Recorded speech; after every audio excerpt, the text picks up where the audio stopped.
os espinais 31 pares. Então eu vou ter aqui, ó, os nervos cranianos, que partem aqui da base do encéfalo, e os nervos... Olá pessoal, sejam bem-vindos ao Ciências Curto e Grosso. Eu sou o professor Augusto Mota, e na nossa videoaula de hoje vamos falar sobre a questão do Sistema Nervoso Periférico, ou SNP. Se esse assunto te interessa, permaneça conosco. E vamos à legenda. Então pessoal, como eu falei, hoje vamos ver, continuando a nossa série sobre o sistema nervoso, né? Vamos ver a questão do sistema nervoso periférico, né? Também chamado de SNP, certo? E aí, dentro desse assunto do sistema nervoso periférico, nós vamos ter o seguinte: nós vamos ver aqui a questão da composição, né? Vocês vão aprender o que é um gânglio nervoso. Além disso, vamos entender o que são os nervos e vamos comentar um pouco a questão das lesões na medula espinhal, certo? Aí, primeiramente, em relação à composição, nós vamos ter o seguinte: olha só, o sistema nervoso periférico, ou SNP, ele é formado pelos nervos e os gânglios, né? Aqui eu tenho os nervos e nessa parte aqui os gânglios nervosos. Então, basicamente, o sistema nervoso periférico ele é todo pintado aqui em amarelo. Aqui eu tenho o central, né, que é o encéfalo e a medula, que nós vimos na aula passada. O sistema nervoso periférico, ele vai ser quem? Os nervos, que vocês veem que ele se espalha por todo o nosso corpo, e os gânglios nervosos, que são essas bolinhas aqui, né? Então, basicamente, toda parte do nosso corpo tem nervos, umas mais que as outras, né? No caso, nas mãos e pontas dos dedos tem mais terminações nervosas, né, do que tipo nas costas, certo? Mas todo o nosso corpo vão ter terminações nervosas conectadas aos nervos, ok? Então aqui eu, dando uma ampliada, eu vou ter aqui um nervo, e essas bolotas aqui são os gânglios nervosos, que nós iremos entender o que são cada um deles, né? Primeiramente, vamos ver os nervos. No caso dos nervos, pessoal, não esqueçam disso, eles são simplesmente um aglomerado de axônios, né? Eles são os axônios dos neurônios. Então aqui eu tenho um exemplo de um nervo, olha só. Então dentro do nervo eu vou ter quem? Um monte de axônio, como vocês podem ver. Então o nervo é basicamente formado pelos axônios dos neurônios, como se fosse um fio de telefone, e cada fiozinho é um axônio, certo? Então basicamente os nervos eles têm essa composição. No caso nós vamos ter essa divisão aqui. Os nervos eles se dividem em cranianos e espinais. No caso, os cranianos são a média de 12 pares e os espinais 31 pares.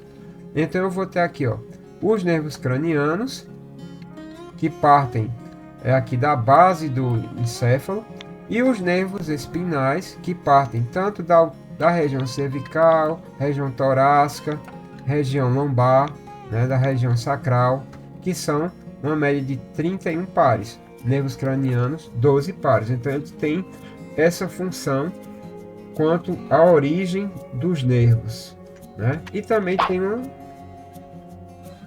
divisão aí. Aí no caso os nervos eles vão ser de 3 tipos: nervos sensitivos, nervos motores e nervos mistos. Lembrando, lá na primeira aula da série, por que é que isso ocorre, professor? Por causa da questão, eu tenho aqui um neurônio, né? Como eu falei para vocês, aqui eu tenho um axônio, certo? Então aquilo que eu falei para vocês, porque o impulso nervoso, ele só vem em uma direção. Ele parte do dendrito, corpo celular e axônio. Por causa dessa unipolaridade ou unidirecionalidade do impulso nervoso do neurônio, nós vamos ter esses 3 tipos de nervos aqui, certo? Então, nesse caso aqui, vamos ver cada um deles.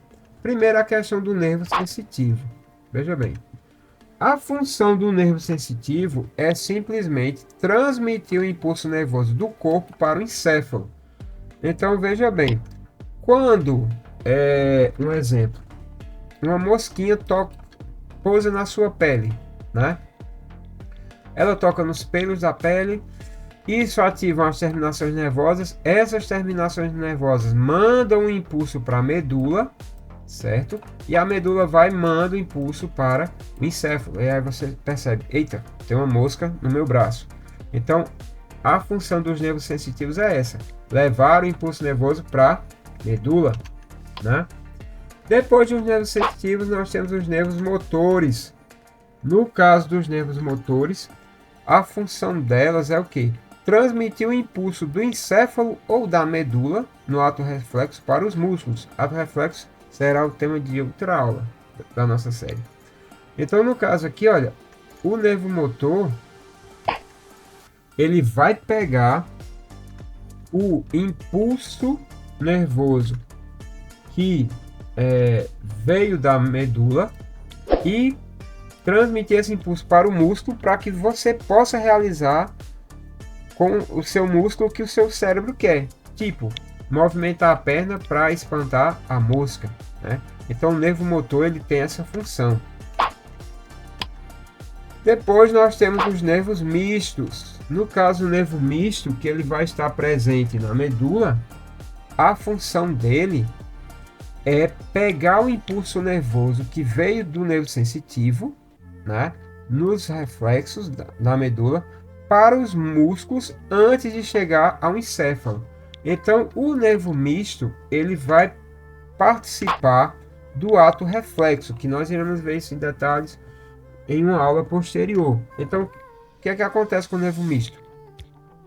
Digamos, o nervo sensitivo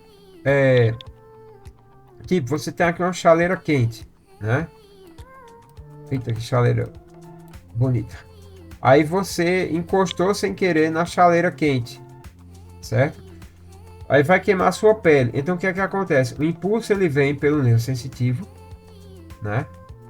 Vai para a medula, só que antes de subir no ato reflexo, que nós iremos ver depois detalhadamente, antes de subir para o encéfalo, o nervo misto já pega esse impulso, manda para o nervo motor, ele vem para o músculo e aí seu braço se contrai rapidamente, antes da informação chegar ao cérebro. Claro que isso é em milésimo de segundo. Então a função do nervo misto é justamente pegar o impulso nervoso que vem do nervo sensitivo e passar esse impulso nervoso para o nervo motor. Então a função dele é essa, né?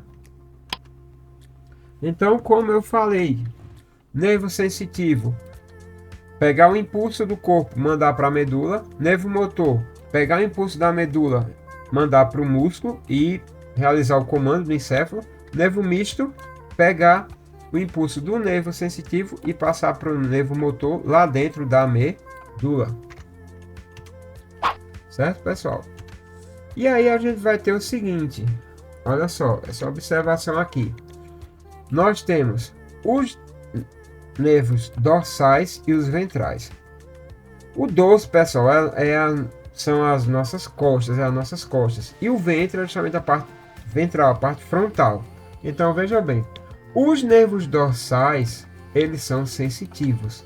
Já os nervos ventrais, eles são motores. Em que isso implica?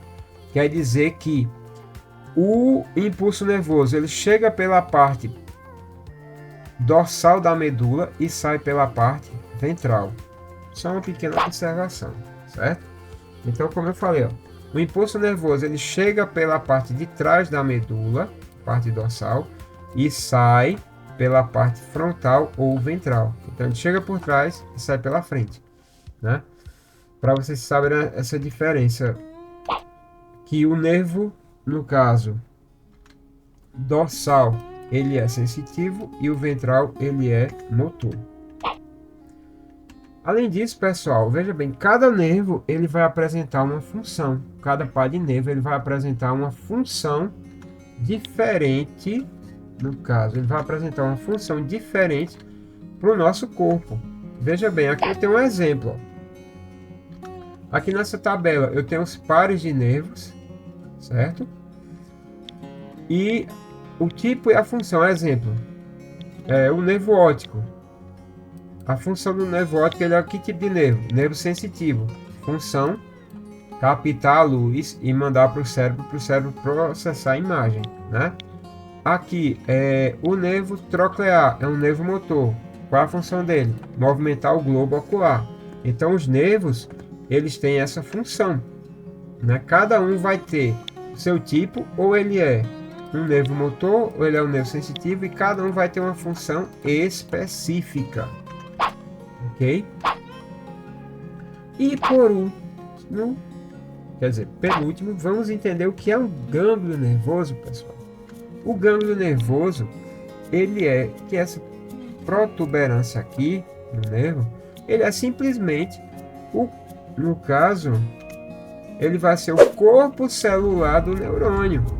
Então, olha só, se eu pego o nervo aqui, essa região aqui, que é o gânglio, ele é justamente onde fica o corpo celular dos neurônios. Simplesmente isso. Aqui eu tenho os axônios, aqui eu tenho o corpo celular, ok?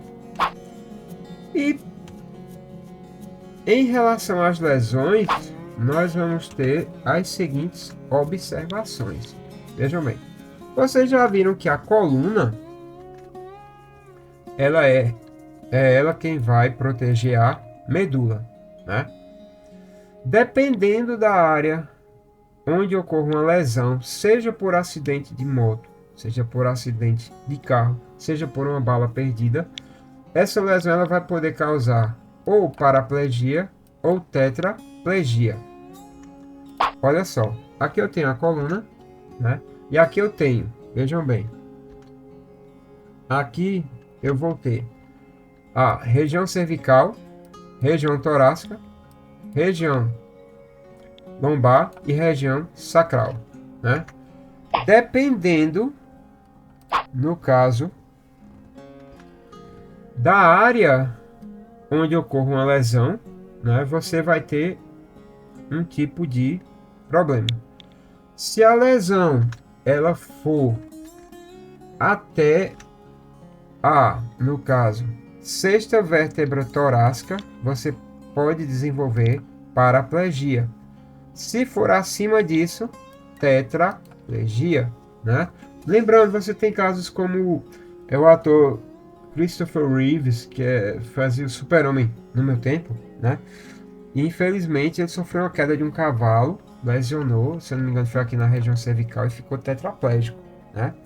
Tipo, teve um caso também, por isso que eu digo, usem o cinto de segurança, pessoal, usem o cinto de segurança. O caso de uma mãe, ela estava andando com o filho no carro, ela no banco do motorista usando cinto. Se eu não me engano, o filho dela não estava usando cinto, teve um acidente, o corpo do menino se projetou para o banco dela e ela teve uma lesão na coluna e ficou paralítica. Então, pelo amor de Deus, usem o cinto de segurança, certo, pessoal? Então, no caso, era isso que eu tinha para falar para vocês, certo? Se você gostou, deixa aí seu like. Por favor, curta nossos vídeos, comente, se inscreva no canal, que isso ajuda muito o nosso trabalho, para que nós possamos continuar nosso trabalho. Nos veremos na nossa próxima videoaula. Forte abraço, fiquem com Deus e fui!